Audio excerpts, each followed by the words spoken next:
very special to me, don't you?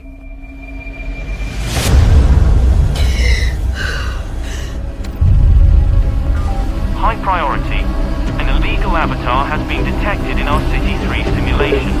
A full investigation has been launched. There's things that you don't know. Any interactions with AI during this confidential intelligence research will be met with instant dismissal and criminal proceedings. People don't break up when they love each other.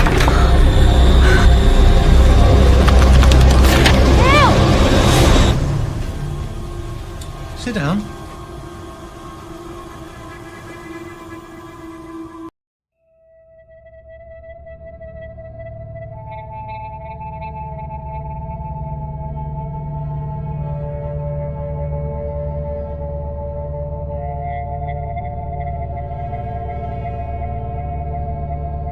How far to the end of the canyon? About 3 days. Be in a hurry.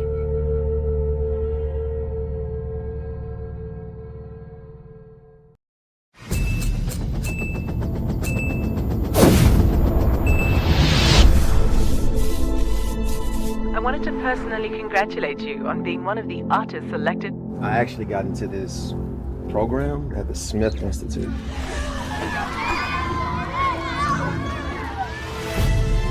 All I ever wanted was to paint beautiful pictures that made people feel. But how can I do that if I feel nothing? I'm fine. I may as well be a robot.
Good day, Terrans. We're here for another season of the Miami International Science Fiction Film Festival. And in this episode, we're going to take a deep dive into one of our films, which is the very first science fiction film from the state of Ghana. Yes, we're really lucky here. We get a lot of firsts science fiction films to come from parts of the world that are not known to produce science fiction. And here we are again. This year we've got a few, but this one was going to be a focus on the Batu Project. The Batu Project from Ghana. And with us we have two MiSciFi alumni, Faith Musimbi. How you doing, Faith? Hey, great. Thanks for having me. It's really good to have you again. Faith produced a sci-fi film, and we were so thrilled to have had her. She still needs to come to Miami. I do. But we're working on that. And she's going to join us. And we also have Mr. Willis here. How you doing, Willis? From the famous Katambo. Famous Katambo. Wow. And we might have a few more folks join in as well. And we're going to have a nice little chat here. So for starters, how's everybody doing? How you doing? And where exactly are you? Well, we have Faith. You're in Kenya, but you're in Masai Mara. Where's Masai Mara? Masai Mara is in the west of Kenya. I think where people would know it from is if you've ever watched a wildlife film with loads of lions and cool wildlife. That's the Mara, most likely. Wow. Yeah, currently making a series about lions. That's awesome. A series Yeah. about lions. Come on. Mhm. That's one of those popular shows that's going. We've got the Lion King. There's Mustafa. Yeah, You got a lot. exactly. You got a lot of competition going. We do. Well, it's the same company making all of those that's No making this. kidding. Yeah, it's for Disney. So Wow. So it's you're working. You're a Disney. You're a Disney project person. You're working for yeah, Disney. That's awesome. essentially. Yeah. I have to ask you a This is personal cool. question though. Sure, go for it. Have you ever met the top guy that runs Disney? Not yet, but my bosses have. So maybe Really? it's only a matter of time. Is he really? Tell him that we've been trying to get him on the show. He has to come. He has to come to the show. He has to come to the show. Cool, I'll do that. Ratings will go up. His ratings will go up. For Based sure. on what he says, of course. He's got to. It's up to him. But yeah, it's very important. Very important. So I've heard the most I've heard, which I think a lot of folks heard this. There's an area called Kruger Park. hmm Is that near any of That's this? it's in South South Africa. Yeah. Oh, that's So South that's Africa. just another wilderness area in South Africa. Because that park was famous for the bulls. These bulls. These water bull. What do they call Mhm. water? What do they call those things again?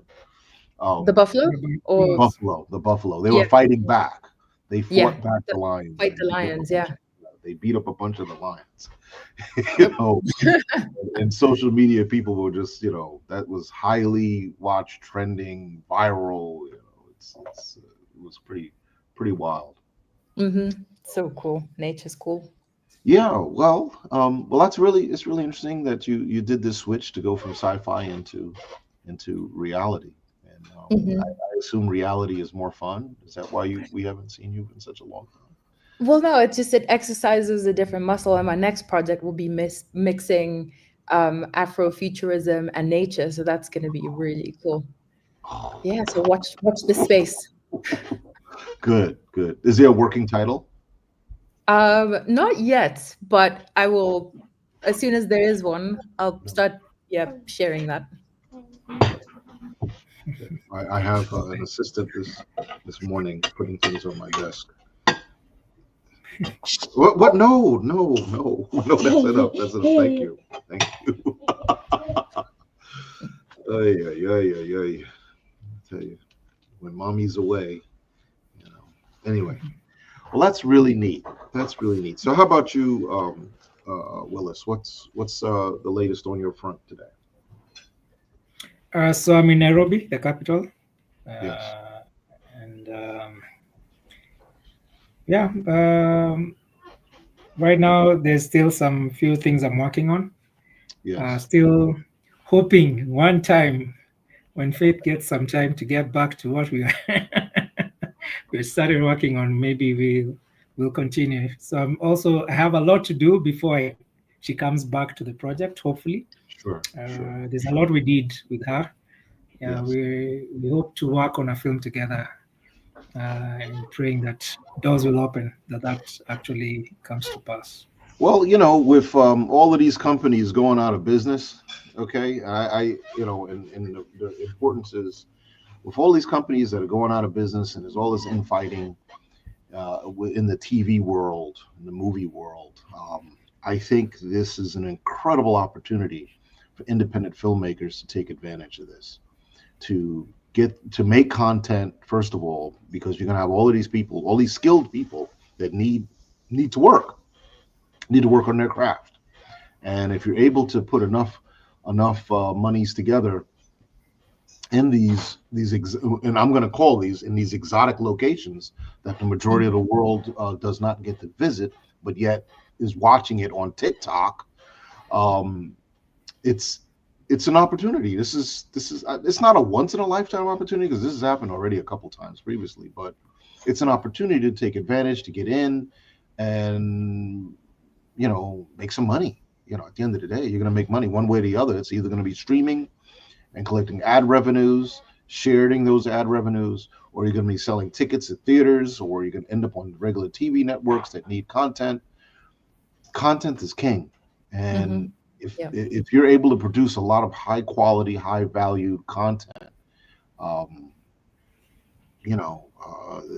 success is at the end of that door. And of course, success is a relative term, right? It's a very relative term, but the opportunity is there. That's the way I see it. That's the way MiSciFi sees this. For sure. With that said, today we're talking about the Batu Project, and I think this is a film that not only does it illustrate the potential in the independent film world, but it achieves it.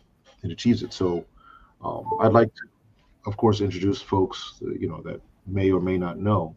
We'll talk of the trailer. We'll start out with the trailer, and we'll start diving in deeper into the film. Where's my page here? Here we go. 1 second. So for the audience here, the Batu Project, Adam the First. The Batu Project takes place after a nuclear war on Earth renders it largely uninhabitable, where an African federation sends a man named Adam, who's played by the Ghana actor named Bex. His name is Bex, and that's Alberto Bex Morty. Alberto Bex Morty. Alberto's he's also a producer of the film. I met him, really awesome guy. Came to MiSciFi, and we all broke bread, had a good time. Very cool people, and hopefully we could have one or two of them on the show today. But it's a feature film, which is rare. It's rare to get a low budget feature film. Because not only do you have to get everything right, but you got to put it all together. So you're taking something that would ordinarily be a six-figure budget, because it's a feature, six-figure budget, and you're producing a finished product that is going to have broad acceptance. This is not easy. And the mere fact that the storyline is a science fiction storyline produced in a part of the world that does not typically produce these kinds of films. So they had to overcome numerous hurdles just to make the film, just to shoot the film. You didn't say, I'm not talking about putting it all, stitching it all together. Just to shoot the film, there were probably incredible challenges. And hopefully Majid or Bex can join us today, and we talk a little bit about and elaborate on that. So would you like to look at the trailer really quick? Let's do that. Let's see. Here we go.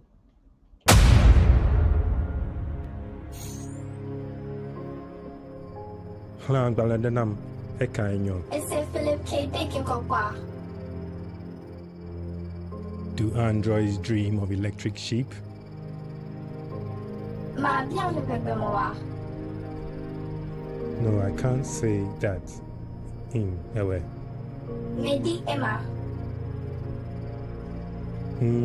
Manya, kake, bubunam. Yeah, Star Wars Day. I say that Blake is the wise on qua. Medi, mia day.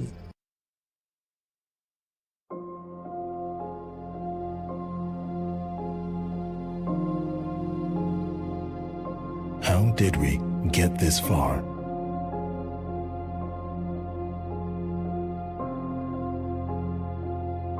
So far from home, with an immeasurable desire to invent, to explore, and to discover.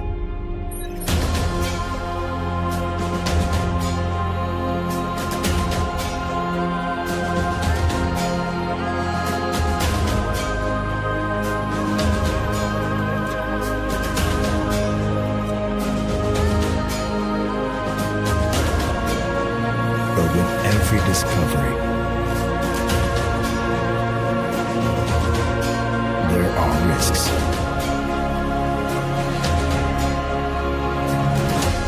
There is sacrifice. And there are consequences.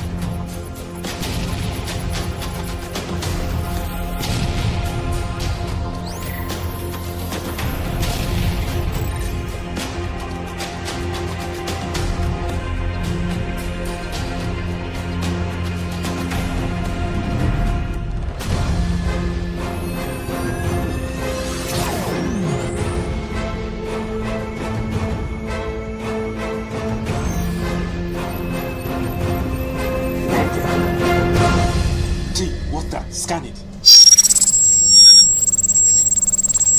Calm down, Adam. You are my friends.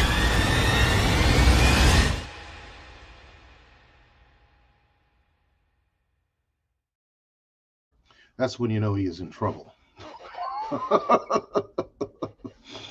He's in trouble there, buddy. But yes, I forgot one thing, folks. When I mentioned Faith Musebi's film, her film was called The Last Survivor. Is that correct? Was it called The Last Survivor? It was called Chuma. Chuma. Yeah. That's with a C. Mm-hmm. Chuma. Yeah. Close enough. Yes. Yeah. Thank you. So, what are your thoughts about the Batu Project? Let's talk about this. We're going to go deep in, not just to the storyline, but let's go deep into the technicals. Okay. So, and for folks out there in internet land, this show is going to be rebroadcast on the Roku channels as well as our YouTube channel and other places probably over the next couple of days. But let's talk about was the story good? How did you like the story? We can start with Willis. You've been real quiet, Willis. The story was I think it was very good because it's almost similar to what we're doing, but obviously with some slight the motivation for them going is different, and also the eventual villain in the movie is also different. And I found the storyline, it made sense. I mean, obviously there are some challenges in the subtitles, which maybe we lost a bit of the storyline, I think. But generally we could still follow like what was happening, what was the main issue, and the fact that there was an enemy that they needed to deal with, and where the hero also comes in, and who the heroes are. It's not just the Adam, it's multiple people coming to help eventually defeat the enemy. So right. I love the storyline. I think especially the visual effects aspect of it were well done. The costumes, I found them very, very interesting, very nice. What else? I feel it was an original story. I have not necessarily seen many of that.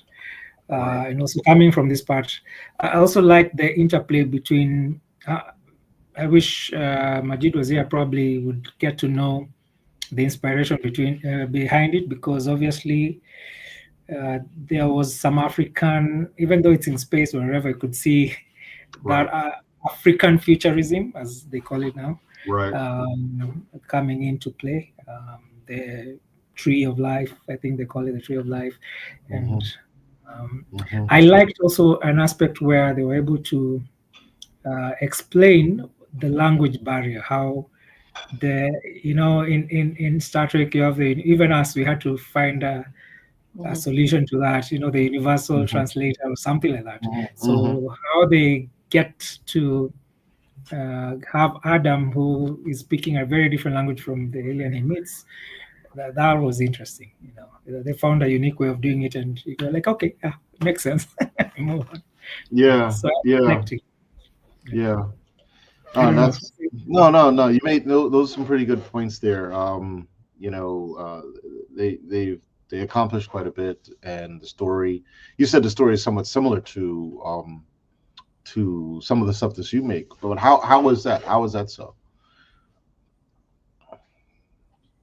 So, Kitambo, as I told you, and as mentioned, I think I've mentioned in previous sessions we've had, is that it was a concept film for a bigger film. So now Sayari, which is a bigger film, has a similar story where you have a team that moves from Earth, goes to a different planet, and then what happens once they get to that planet.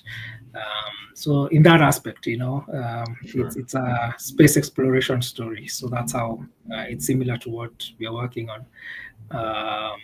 And yeah, also obviously what I also liked is how they played with especially the external shots where the backdrops that we are getting were very, they tried, they got like some interesting, you see that a lot. It's not it's not in most of the local films, but for example, especially the scene at the beach, that was nice, very, very nice. Yeah. Okay. So playing with locations is also very important because it helps you cover a lot of you don't have to do a lot of set design around that, because that set design is also a challenge. It adds to the costs for you to try and make it realistic. And you could see when it comes to the internal, I think you could see where they had to struggle a bit with that. Yeah. Okay. No, that's a good point. I've mentioned to just about everyone that shoots in environments that are outside of the United States. I said, look, you're gonna have a lot of people in the Americas look at your film. You want them to look at your film. You want them to watch your film, and you're better off shooting your film in your natural environment than in an office space that looks like everybody else's in the world. So try to add those elements to your production because it's going to increase its value. And and I explain these things, and most folks like, well, I don't understand why that's important. Realize people go on tourist. The real reason why that they're tourists because they want to see something different. Remember that they want to see something different. Just like Faith, we opened up with you talking about you're making shows about lions. Mm-hmm. I haven't seen a lion. I can't tell you the last time I saw a lion. Okay, but I can definitely tell you it was a long time ago. So, and I find them fascinating, and their environment is fascinating. So, if it's almost like we don't know what to expect. So that's why we want to watch your film. We don't know what to expect. It's from a part of the world we've never been. They speak in a language in some places that I've never heard this language before. So there's value in that. There's a lot of value in that. So go ahead with your take, Faith. I love the premise of it. Like Willis said, it was authentic and something we've seen shades of it, but not quite as they presented it. And as an African, there were things within it that made my heart rejoice because I just thought, oh, that's fantastic. That's an African filmmaker that's making that because of how they've introduced this character, what they're wearing. I mean, the baobab tree. What'd you call the tree again? I think it's a baobab. It's just a really striking tree. But it's in a lot of tribes in Africa, the baobab tree has magical qualities. So I love that they use that because then it kind of taps into that idea that would unlock the language barrier. Yes. I loved the tension that Adam felt, where he thinks he's coming to do one thing and then that's flipped on its head. That was really cool, and there was a bit of self-discovery, and I always like that journey where we're discovering things with the protagonist as he moves along and explores the new world, and eventually kind of finding his truth and standing for the truth. And Yeah, yeah, and I love the costumes, like what Willis also said. There was just something about it that was, yeah, baobab. There's the baobab tree, Yeah, and yeah, it has a lot of cultural relevance, cultural yeah. significance. Mhm. What is the cultural significance? Educate us on that. I mean, it's different for every tribe. I mean, and we're talking the different tribes within each country. Sure.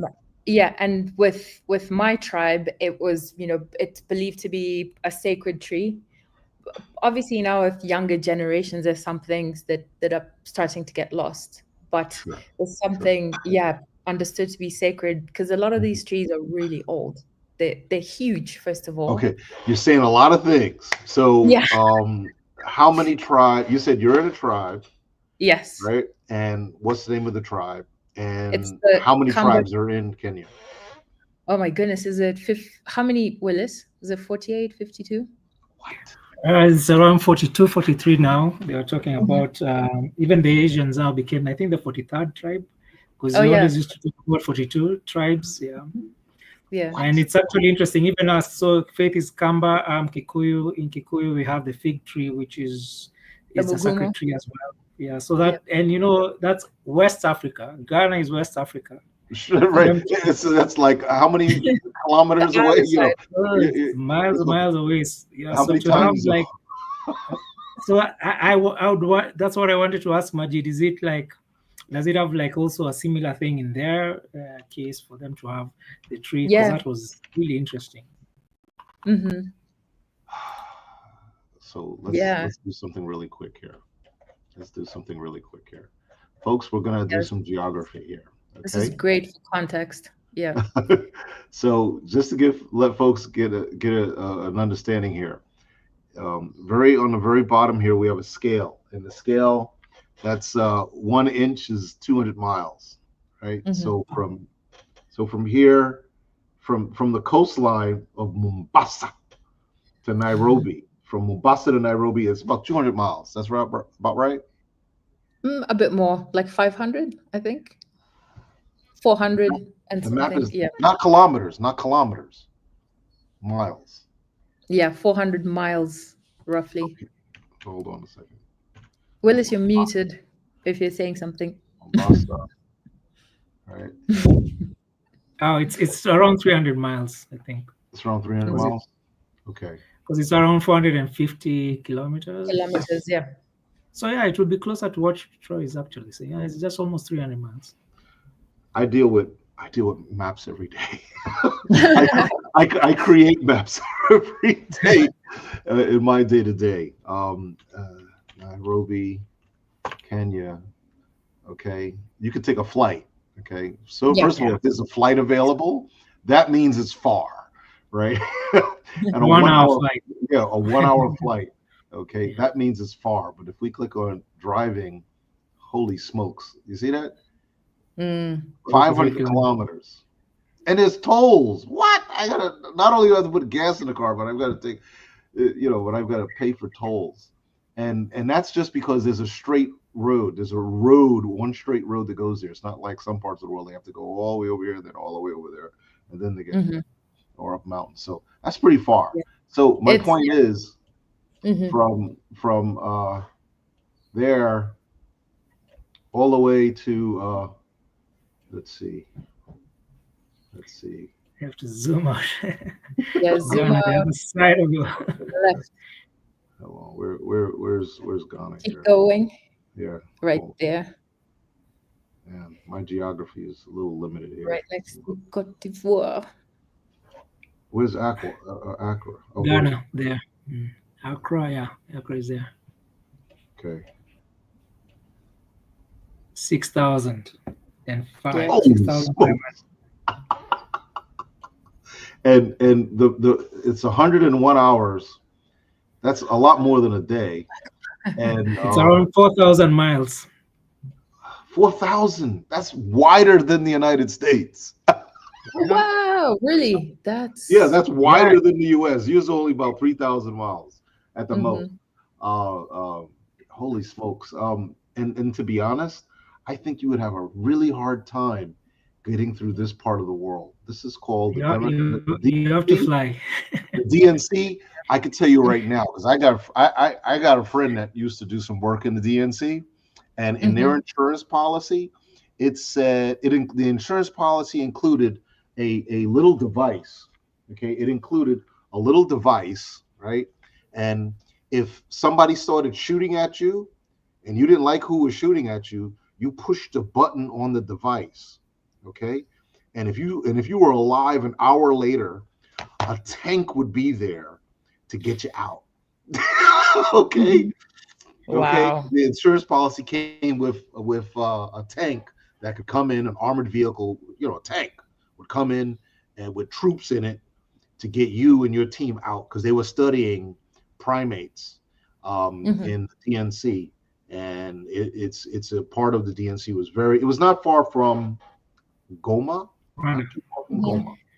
Yeah, Goma is within the But there's a bit of conflict now with Oh, there's always conflicts. Yeah. The M23 and all that. Yeah, it's crazy. It all depends on. Though, Troy, yeah, please tell me. The irony of it is, this country, DRC, is probably the richest country in the world because of their minerals. So that's why they've got gold, they've got like all the minerals we value.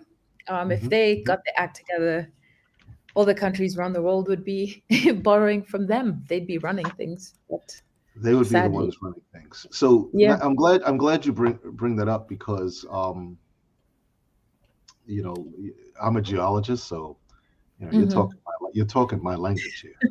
Okay. So for folks to really get an understanding of this, the DNC, Democratic Republic of Congo, its mining capabilities. It has, of course, I'll tell you the really important ones. The really important ones, tin, right? Tin, right? Tantalum, is very, very important. And for people who like phones, things like that, cobalt, right? Extremely, extremely important. There's more than that. Hold on a second. Oh, I never heard of raw bag. Go ahead, Willis. I was saying you saw that it was more than 70% of the global export is from there. So you can imagine. That's why Faith is saying. That's what's destabilized. Yes. So yes. Everyone wants it cheap. Yeah. You see this here? This is what you'll see in the ground. You'll see this in the ground, right? You'll see this in the ground, and this is a copper carbonate hydroxide. Okay, I want you to remember this word, this term here, carbonate. Right? I want you to remember that. Carbonates are very, very valuable opposed to silicates. Most of the world is composed of silicates, right? But carbonates, what's special about them is when you put minerals, when you get these mineral assemblages in them and you cook it, right, in the various forms of high pressure or high temperature or a combination of these, okay? It produces that combination produces these rare earths, these complex minerals that have these precious elements in them, okay, that have them. And it's in those types of depositional settings, those type of geologic settings, these carbonate, these complex carbonates in the world, which is where we find these impressive, bountiful amounts of minerals, of rare earth elements, okay? And let me show you something here. Let's go back to our map, right? Let's go back to our map. The map's going a little slow here. Okay, gonna go back to our map, and there's loads of that here. There's loads of it down here. Okay, there's loads of it down here, in different parts of the world, but most importantly,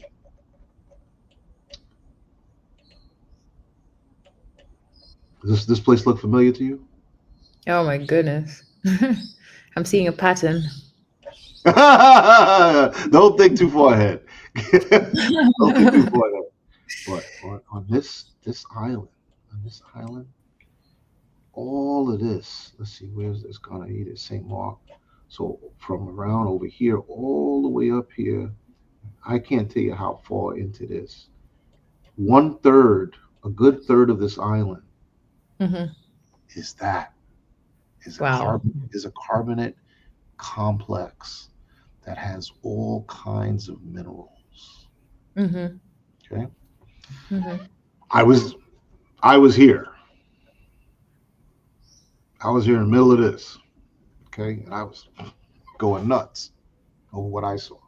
Okay. So the pattern is, yes, in certain complex carbonate terrains where you have high pressure, high temperature, a combination of, you find rare earth elements in the rocks, right? And we go to parts of the world where we know that it does exist, such as good old Arkansas. It's very well studied. There's some extremely valuable rare earth elements in Arkansas. We know this.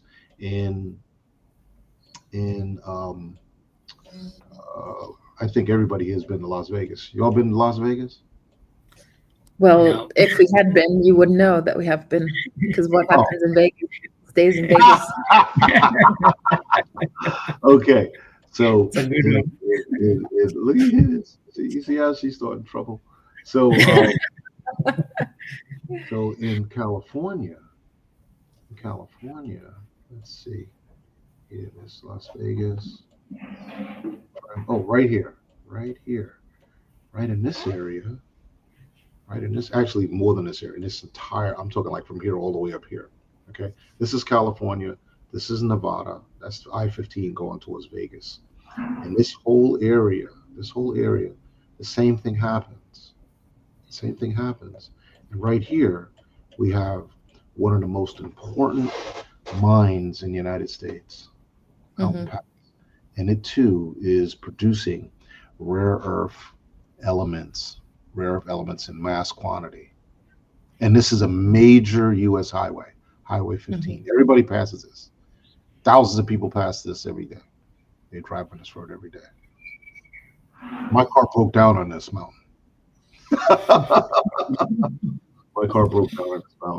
And oh no. But it was like 2,000 feet down, and I drove. And is it this one or was it Strawberry? It could have been Strawberry. Anyway, yeah, Baker. It broke down on going on this side of the hill, and I came. The transmission exploded, and I just coasted all the way down into the little town here. Got an ice cream and just waited until they towed the car. But anyway, so I don't want to go to deviate too much, but absolutely, rare earth elements are a big deal, and as you mentioned, DNC has a lot of them, and also Rwanda has them. I don't know about Burundi, probably does too, but yeah, it's true. And one of those reasons why is because it's also a very old continent. It's very old, so the rocks they're very old rocks. They're exposed near the surface, and so you have access to very old rocks that have gone through an incredible amount of tectonic activity. So yeah, it's I don't want to say it's a no-brainer because it takes a lot of schooling to know about geology, minerals, much less how to extract them. Even more the amount that goes in to that a metallurgist does as far as even separating them, and they want to separate them as efficiently as quickly as possible because that has to do with the remuneration of the product. So, but go on with what you were saying. I'm sorry for my long. Yeah, I mean, no, this is great, but I think it's to the point that you made earlier about how in places like this, like exotic locations, there's just so many opportunities to tell new stories. Because when people explore, especially get into the geology of the area and just really unpack it. I know there was the fictional vibranium in Wakanda Forever, Black Panther, but the opportunities to kind of use some of those story threads. In this particular film, they used the baobab, which was cool. And then we also enjoyed I wish there was more of the relationship between Adam and the companion, because it seemed like it was going to develop into its own arc. But as Willis flagged, the fact that the version we watched, there weren't any subtitles, so we missed. I could tell there was a bond developing, maybe, but then Yeah, facts. You guys gotta make sure we get the right subtitles, because Mhm. we're talking about a dialect that few know, Mhm. and that's a huge part of the conversation. And just for folks also know, the Batu Project is on the MiSciFi virtual channel starting this weekend, so people gonna have the opportunity to enjoy Yeah. the story. But it was really cool. I mean, I just loved the journey that we went on. Obviously, again, like Willis said, we could see that there were some challenges, but they did really, really well to kind of bring up this world and to create this reality where you do believe he's in a foreign land, and they figured out some of the questions, or they're out in space. He's figured out how they're going to speak the same language in quite a. I thought that was super cool, like drawing from the superpowers of this sacred Yes. tree. Yes. Yeah. Yes. Mm. Yes. And just so everybody understands this, you take a uniform like this, you wear this in that beautiful environment, whether it be Kenya or Ghana, and you put a bunch of people in them, the different colors, and they run around with their props and things and start having conversations, and you got yourself a science fiction. Yeah. Just as simple as that. And they're picking up the rocks and they're talking about the things that they observe in the rocks. You got yourself science fiction. Yeah. That's simple. It's that simple. Yeah, it's interesting also when you say that the issue of the rocks. I think it's funny. It's a constant storyline even for us. The minerals does come up, and in this case, I think they were talking about bitumen or something for the making of the ship. There was like some mineral used to make the outside of the ship and all that. So there you go. I think there you go. That's right. That's right. Yeah. you're hitting it. You're hitting it on the head. That's right. And there's I have incredible amounts of evidence that shows the majority of good sci-fi, of popular sci-fi, I don't want to say good, but popular sci-fi stories in film, it's 90% of them are all about the geology. It's all about the geology. And when I say about the geology, that's the backstory. So when we talk about the movie Alien, the story's about a bunch of miners, engineers that were mining ore on a planet, and they were taking that ore back to Earth, and they ran into this alien. Half of the Star Trek episodes are about minerals, conflict over minerals. Right? Star Wars with these Jedi Knights, the lightsaber wouldn't be possible without the kyber crystal. The Death Star has a kyber crystal in it. That's what it uses to get energy to power that gun. Oh my gosh, yeah. So and when you listen to all the stories about Star Wars and all the stuff that they need, it's all about the kyber crystals. Yeah. But Lord of the Rings, the ring, what it's made of, and all of these, all these places they go where they're fighting with these dwarfs and stuff, they're miners. It's all about precious resources. In Star Trek, the dilithium crystal is what makes it all possible. Gives them the energy they need for warp drive. Yeah. So It's and I guess that's one reason why perhaps a lot of geologists are so attracted to science fiction. You know? But yeah, it's all about the geology. It's always, you know, the vibranium, Captain America's shield. Yeah, makes it all possible. I Yeah, think I think the reason they're drawn to it is just there's just something, just a world of possibilities when you consider how some of these minerals are forged, and yeah, it's exciting, you know, thinking of how they react with certain things, and that just when you take that and put it in a world where things must happen, it's such a beautiful catalyst, and also explains away why some things happen the way they do. It's an exciting, yeah, thing to really deep dive into. Yeah, how they use different minerals in the different films and series. Yes, yes. I'm busy. What's up? I ate pancake. You had all the pancakes? I just left the piece. Okay. Well, we'll make sure you go clean up. Okay, and I'll see you later. Okay. Okay. All right. Just wants attention. Yeah, I think also because there's no way of explaining. I mean, for you to explain certain things that you're going to achieve, maybe, for example, Uh-oh. Losing it. Energy sources.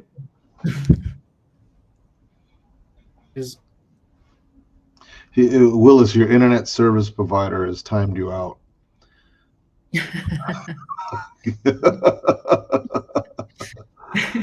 That's a good shot at Willis, actually. So, Can you hear me? Yeah, we can. Yeah, we can hear you. Yeah, so saying, yeah, it's the only way to explain, you know, energy, and also the material that will allow the ship to achieve certain things that are beyond. It can't be just the normal minerals you have here, you know. So I think that's why having minerals in these storylines for sci-fi becomes important. Otherwise, you have to explain how they made this ship that went, you know, jumped, did warp speed and all that, you know. Right. So, should we do we want to watch this small clip and the Batu Project and take it from there? Yes. Sure. Okay.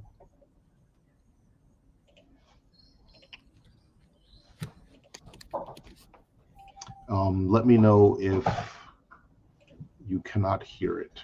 Okay, that's going to be important. You have to be able to hear it.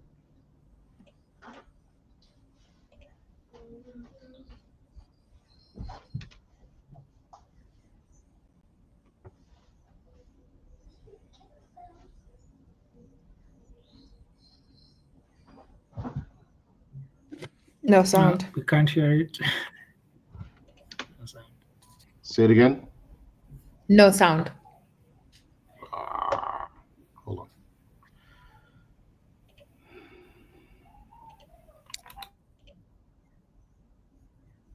Okay, I know what to do.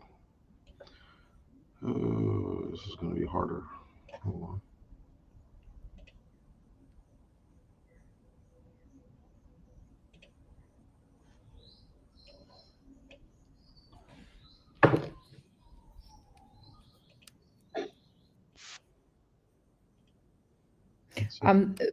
A quick. I see there's a question from RBG Promotions, and the answer for me would be no. Africans are driven by different things to explore the world.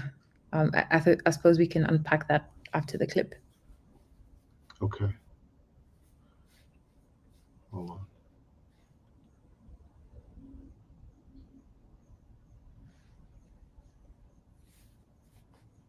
Oh, we'll do this one. There's a better clip. Hold on. Let's see. The share will say the tab or screen instead. Tab.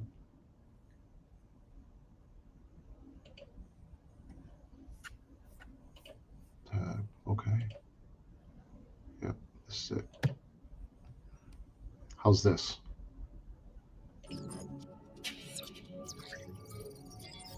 Did you hear it? Mm-hmm.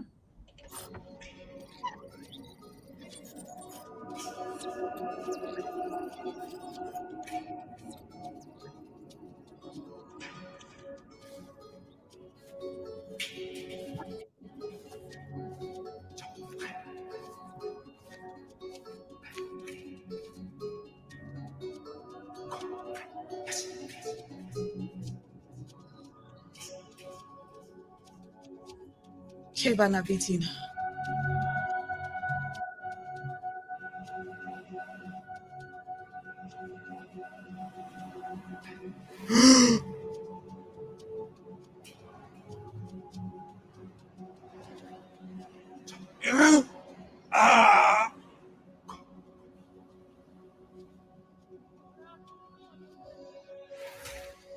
Are you awake?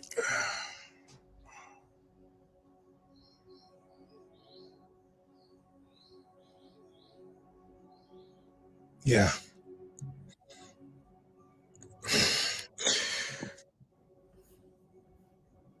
Wait, how come you speak in my language? It is you who speaks mine. The tree. It makes us understand. I am the one who responds to Bintu. And I respond to Adam, which I've come to understand means feces here. I suppose I'm Goric. To be read. Strange appellation. We're strange lots. We were. Very well. Red one. What do you seek in these lands? I seek asylum. I came from beyond the stars, the last of my people. From beyond the stars. What happened to your land? We destroyed it. And now you have come here for refuge? We didn't know you were here. We didn't know there was life. Generations ago, before trees grew, birds flew, before the life tree, we sent an emissary. Impossible. The life tree has always been alive. It hasn't always been a tree. And that emissary of yours is no friend to life. We cannot endure another one of you. You must return to your vessel. What are you talking about? The demon that roams the sunset lands. Isn't that your emissary? It has terrorized us for centuries, desecrating the life force and defiling our land. You must leave. I am no demon. Then why do you bear his mark? Right there on your chest. You must leave. I am no demon. And if he is truly an emissary of my people, I must find him. You'll prove this. Come with me. We must go to the sunset lands.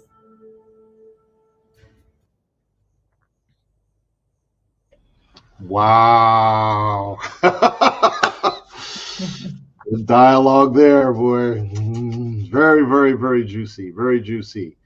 We have another question here. What is this? Do they think the same things that drive Europeans to explore the world and space are the same things that Africans explore the world around them? I think you had a comment on that, Faith. Yeah. I mean, I think the quick answer is no. And simply, or not simply, because we have different values. They're different things and ambitions we have given our socialization, and you find historically also, because of how our cultures have been, they're just things that we seek to explore that are more kind of immediate. Like you'll find, and this can be like one of those complex conversations that can be unpacked, but a lot of people just strive for subsistence kind of living, so there isn't that luxury of, let's just go explore and see where all this will take us. Whereas I think with the Europeans, they just had this hunger to explore and conquer and just spread and claim and do all those things, because those were a value. But for a lot of Africans, culturally, spreading and claiming and taking over other spaces wasn't really But that's just the simplified answer to that. Maybe Willis has got a different perspective. No, I agree. It's not the same, obviously, because of our history. For example, the way I think about it, even civilization, when you're talking about civilization, as far as the African, in East Africa, for example, he was civilized living in a hut, having a small garden. That's why you have a tribe in Tanzania right now that is living the way hunter-gatherers have lived for over a long time, because their needs are easy. They're not having as much struggle, with the weather. We have perfect weather. It doesn't go below, below 5 or something degrees. It doesn't go higher than 40 degrees. So in terms of the clothing that you get is enough. So you're not driven to, to find ways to keep warm that then, it's extra beyond the normal, So you don't have to have housing with insulation. The house that, for example, you see in the Batu Project was good enough for years and centuries, actually, just having a grass thatched house. And so that, like Faith has rightly put it, it was subsistence. It was just about, what can I eat today? Tomorrow I know I'll go and find it and just eat. The Europeans had to think about storing food over winter, having when winter comes in, how are you going to survive the winter? So that drives you to think and get innovative with some of the things you have to do. And so most of what is happening now, even exploration, a good example is, I was watching a story about some Kenyan runner who went to the US, and you can see we have a place called Iten where most of these runners come from, and most kids when you go there, they are really, people run to go to school. They have to run to go to school. It's 3 kilometers away, 4 kilometers away. They run in the morning, run back. Because of necessity. That's all. They are not going to take. It's too expensive to get a bus there or something. So these kids run, and eventually that's what also. And it's a high altitude place, so they will more or less become acclimatized to it, and they are able to run now marathons eventually. But their drive for the marathon is to make money. It's not it's not like the ultra marathoners who are trying to really take their bodies to the limit. Can I do like 1,000 miles? Can I do 500 miles? Can I do 100 miles? You'll not see Kenyans running that unless there's good money in it. So these marathoners, they are achieving a lot, but you'll find they're not driven to. It's just the money. I need money to feed and change the lives of my people. So that's why I'm running. I'm becoming a marathoner. It's not because I have this drive to really find out whether the limitations of my of being a human. That's not what they're doing. And so so if you look at those simple examples, in my view, that's why it's very different. The where you're coming from, what drives your goals, in life, are very different from the European. So that's why they'll even come to Africa and want to live. They want to live in a mud hut. They want to see how they're exploring that. For us, we're not exploring. That's the only, maybe for some of the people, that's all they can afford, and so you have to live in a mud hut. It's not by choice; it's by necessity. Yeah, you're making sense, because I don't have the exact number, but I know a lot of people in the United States, once they have achieved a certain threshold of income or experience, many say, I don't want to be part of this anymore, and they leave. They go find other places in the world to live. They want to live a simpler life. They want to live. They people that go out of their way to live more spiritual lives, closer. I got a lot of flack for using the terminology. They want to live closer to the earth. And what that means is they want to live a more grounded life. Life that's grounded in knowing the soil around you, eating the food that comes from the soil around you, knowing what you're eating, knowing what you're consuming, and knowing what you're breathing. It's living a world that's in reality more pure, without the synthetic, okay, without being surrounded by plastics and metal, or without being surrounded by factories spewing contaminants into the atmosphere, without being in a work environment where there's all of this negative social behavior. We call it toxic work environment. There are people who just don't want to have anything to do with this. And, we have a lot of people that have been on board just at the festival. Once they saw people who, in other parts of the world, they found out how to get there. They ain't been back. They ain't heard from them. One person contacted me and they're like, yeah, I'm in where'd she say? She said, I'm in Senegal. I said, how'd you get there? She said, I walked. You went from Spain to Senegal and walked. She's like, yeah, I met a guy in Morocco, and we walked down and we hitchhiked on the train and went down to Senegal. What? Insane. She's from Venezuela. Yeah. And now they're building. I assume she's building her life in that part of West Africa now. Yeah, they're people who've checked out. They don't want to have nothing to do with anything anymore.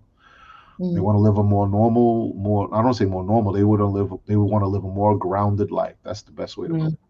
Because, yes, yep. Here in the East Coast of the United States, we have a lot of folks from Senegal. Well, and they say, well, how do you know? Well, for me, I used to work over there, so I see these guys. I'm like, they're not speaking English; they're speaking French. Okay, now you're telling me something, and I'll say something like them. I say, "Oh, hi, how you doing?" Or I'll say, "Bonjour, comment ça va?" And the guy looks at me, and I go, "Wow," which is Wolof. And then they start freaking out. How do you know that? So it's people are moving everywhere. I met someone the other day from, I think they were from Chad. I've never seen anybody from Chad in my life. How did I get from Chad? What? How did you get here? We're nowhere near, People are mobile. People are everywhere on Earth now. Everywhere. But I'm sorry to interrupt. There's some very good questions and comments from abroad. I really appreciate you folks out here that are sending their comments our way. We enjoy entertaining them. If any more you have, please continue. So how do we? First of all, before we finish up, I absolutely love this scene in the Batu Project. It's beautiful. They have a moon. There's like a moon here, and they have the sun. They're sitting there and talking. I thought her performance was equally good. It was very, very good performance. Bex's counter here, it was done very well. And I don't know where Majid is, but we'd love to hear more from him. And I would love to have Bex on the phone, because I've met Bex. He's a really good guy. And I would like to hear more of their take on this. But as we close on this, I'd like to get some more comments from you, Willis, and you, Faith. I'd like to get some more comments about the film, reflections of what you've seen.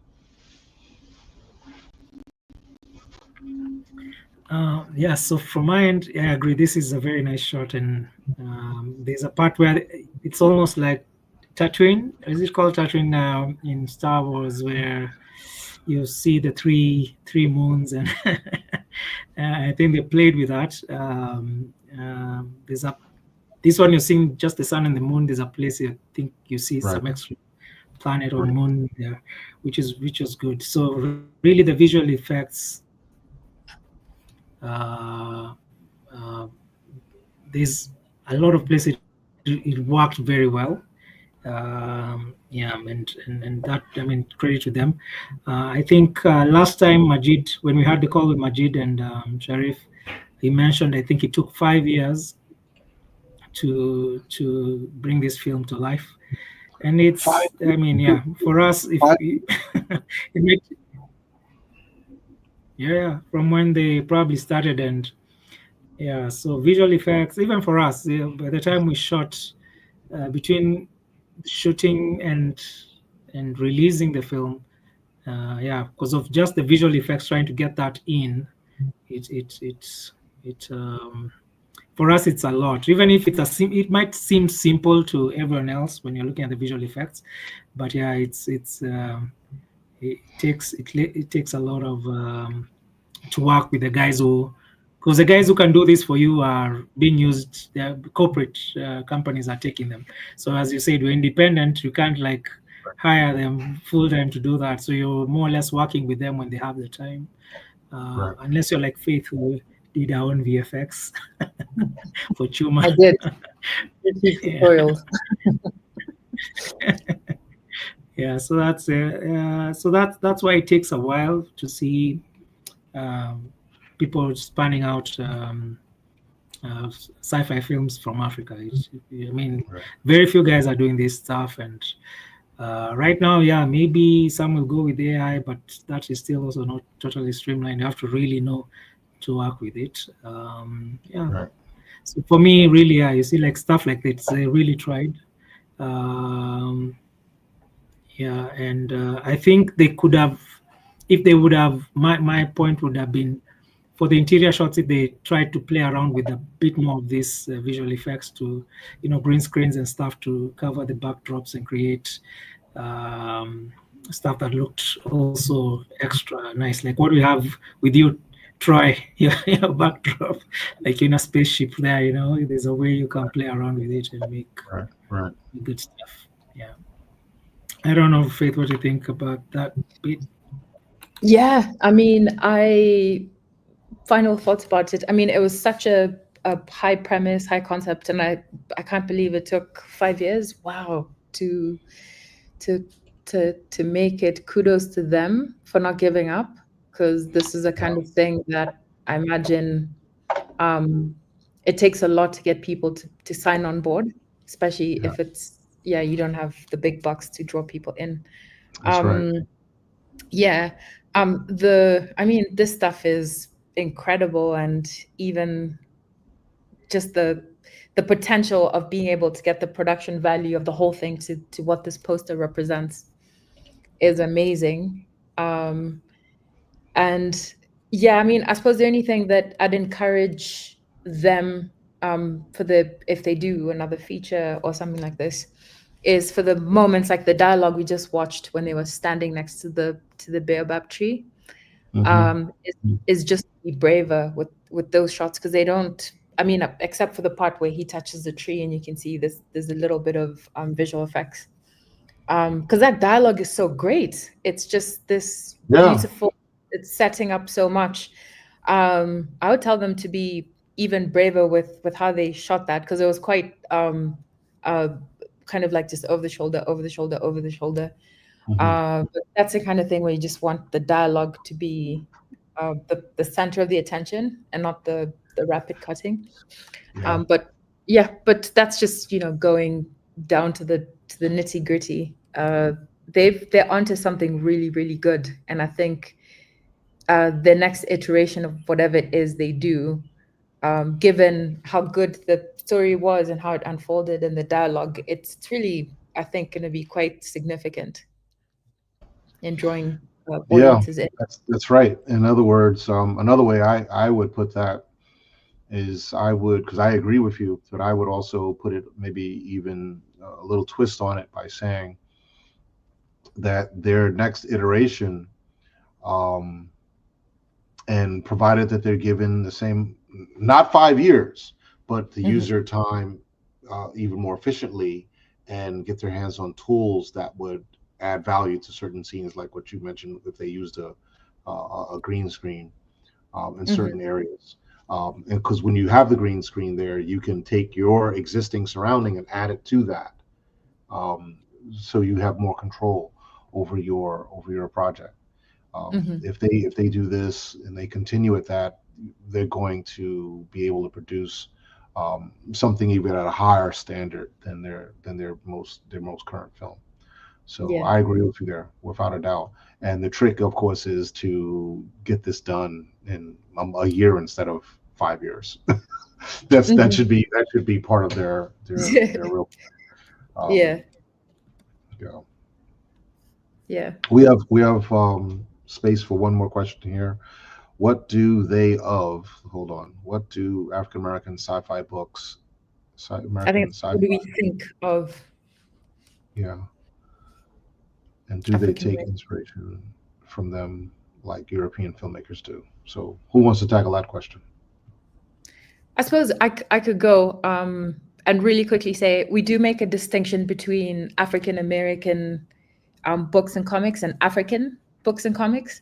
For instance, just off the top of my head, Octavia E. Butler is a huge African American science fiction writer, and I'd say Africans don't really lean onto African American writings, but more into African authors.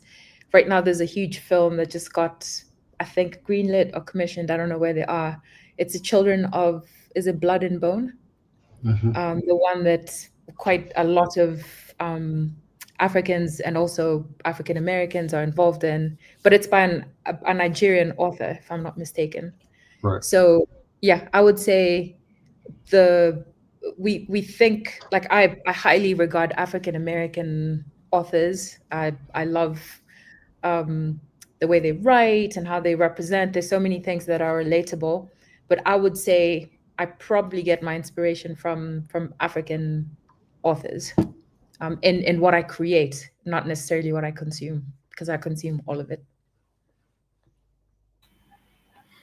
I agree. I think it was last year when I was at the festival. It's actually one of the things I was discussing, and I think that's why some of the authors and filmmakers also came up with a distinction between the two. Afrofuturism was now, they created Afrofuturism and African futurism to separate, because the contexts are a bit different. I remember I mentioned something that might sound controversial, but I said when I was there, it might be funny enough for us, it might be easier for us to relate more with, for example, the Native American, because of the backdrop of, colonization and everything. So while the African American, the Caribbean, and they are coming from a history that is more about slave trade and slavery and that. So whatever they'll build up from, it might be totally different from what most of our context would be. But I mean, we're all African culture is there and everything, but you might find our stories and our motivation, for example, might be, and I think they mentioned it here in Batu Project. There's a part where they discuss and they say, look, we were colonized, we were oppressed, and our language, even I think the language of, there's a part they say, I think Adam is saying the language of the tools we created or something are based on the oppressors, meaning the colonizers and all that. So so that's why I would say the inspiration, like Faith has rightly put, would probably be coming more from that context and would relate a lot more with that. But we watch everything. Yeah, exactly. Yeah. And that's why for us, I think even when I think about Black Panther, it was a very interesting take, because it was actually mostly it was like a mix. Actually, it's like Afrofuturism and African futurism coming in, because when they're in Wakanda, a lot of the elements that you're trying to do was really from that African context. Right. But then you could see the struggle with I've forgotten his name. What's his name? Chella. Michael B. Jordan's character. Mm-hmm. Yeah. So like, yeah. Killer, Killmonger. Killmonger. So Killmonger. Yeah. So you see and I think still because of the African American director, there are certain elements that we would probably as Africans go like, okay, that's like even the accents, for example. There's a way we picked it up. You contended the accents too. Yeah, I mean, even for Lupita, who's Kenyan, she sounded South African, not East African. That's so funny. Wow. Yeah. Wow. But to Americans and the diaspora, it sounded good. Like that's an African We accent. won't be able to tell the difference. No. Yeah. Wow. That's pretty. I'm curious. What did she say when people told her that she sounds like a South African instead of a Kenyan? I think that was a deliberate choice because she's so good. Yeah, Okay. Lupita is brilliant because she also did another Disney film, Queen of Katwe, which is based in Uganda, and she's got a Ugandan accent. I mean, she's so good. Wow. It's all all on script. Wow, that's impressive. That means she had well, does it mean she had a trained vocal artist help her do this? Yeah, that's I think she had a dialect coach because it's different. And I think it was a directorial choice to have all of them speak in a South African accent because the native language they use for the royal family and all of that is a South African language called Xhosa. So it makes sense if the black they speak in the black South African accent because then there's also the white South African accent. Sure. Yeah. But this chief from the monkey tribe, or is it the ape tribe? He was speaking Mbaku. Yeah, Mbaku had a Nigerian accent. Yeah, accent. Yeah. People made so much fun of that guy. he was probably the most notorious of them all. And the reason why I say that is when you watch it in a movie theater and the theater's full, the comments kept coming from the audience when the camera's on it. Mbaku, yeah, he's a funny guy. Will not die.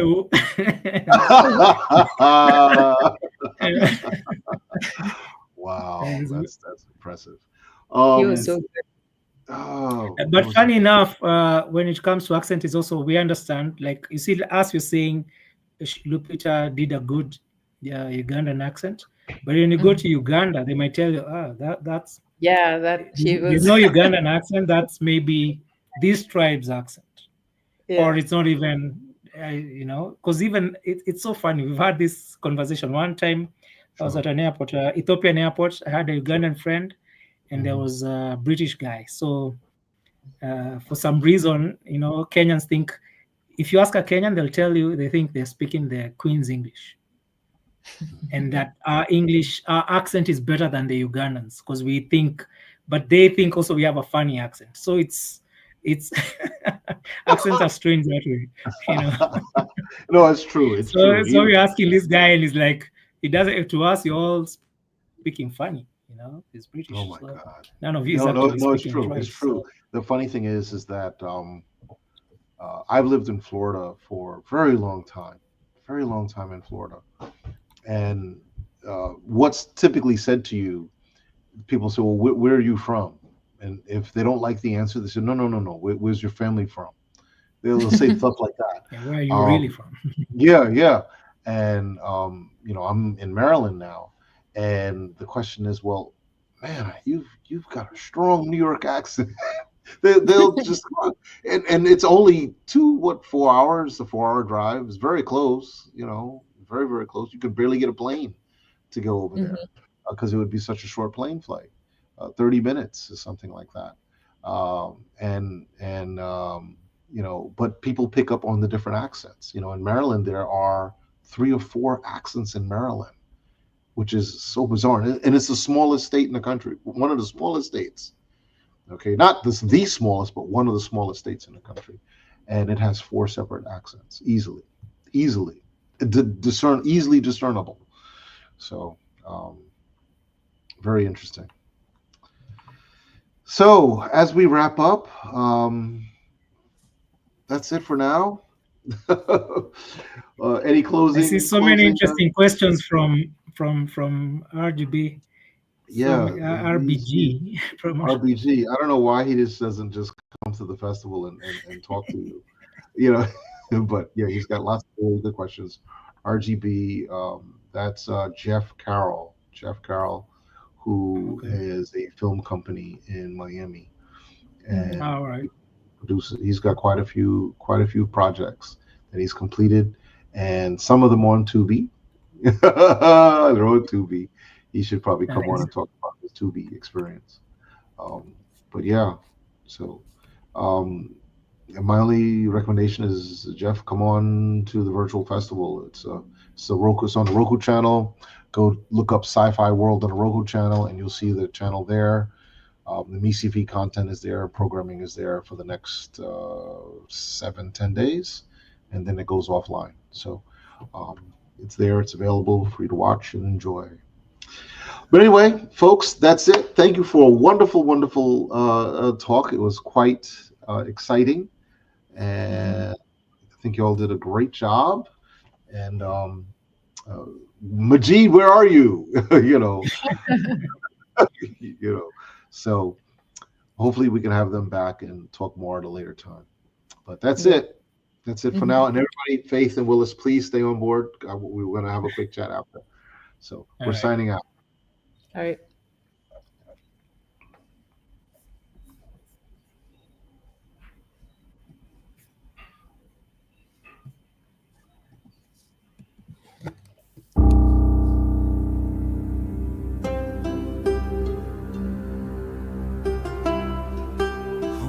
Reduction are we talking?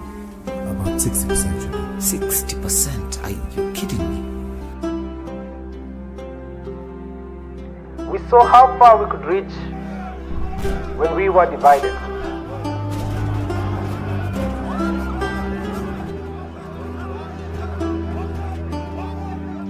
Do you have any kind of documentation on this painting?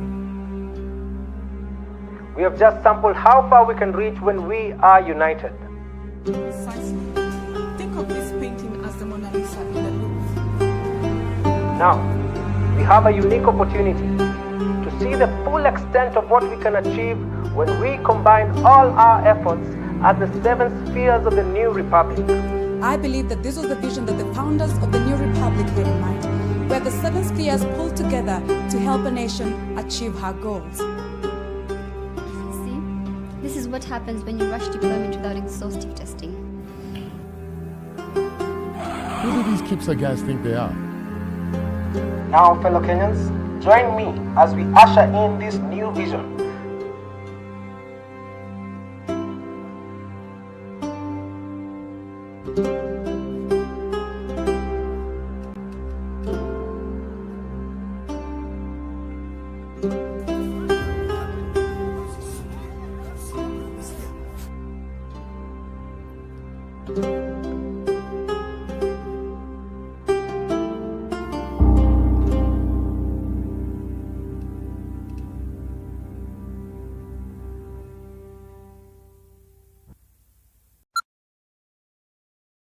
Generating quantum tunnel.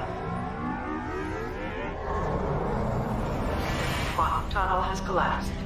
Temporal cycle has been reset. Heading home? I think I am home. Transferring 3111773 to container. Obtain water, plant, and human DNA to synthesize 115.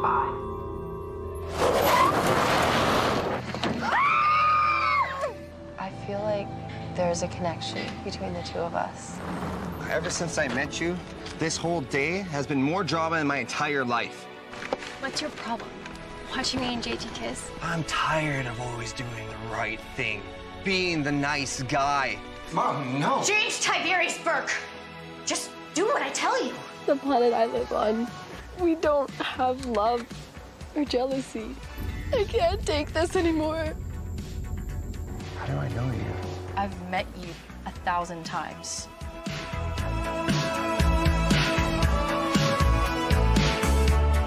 You're on your own. I need a friend. Tell me you don't love me. I don't love you. Bad wounds for life. The sun